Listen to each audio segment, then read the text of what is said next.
Assalamualaikum warahmatullahi ta'ala wabarakatuh.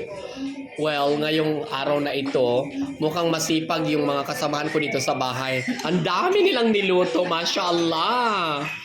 Well, unang-una kasi traditional na mga Pilipino kumain ng kilawin. Kinilaw na tanigi. Tanigi? So, meron na tong vinegar, merong ano ba ito, radish, white, lahat-lahat na nandito na. At sunod, meron na niluto din silang sinigang. Anong isda to, Mamadang? Mataruwa. Mamasan, anong isda ito? Salmon. Sinigang na salmon na may okra, may kamatis. Well, hindi rin mawawala itong mga munggo o sprout beans. Sprout beans, syempre ang traditional fish.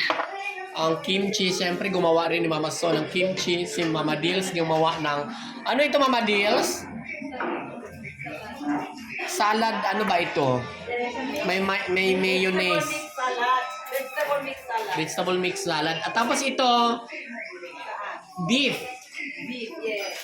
Beef steak. Yes, it's the beef steak.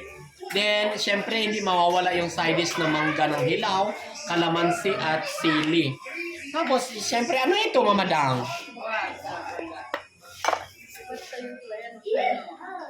Ano ba ito? Yung egg ata?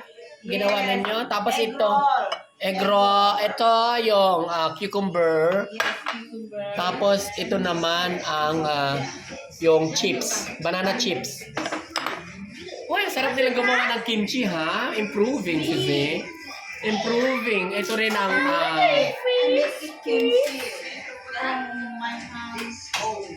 Alhamdulillah.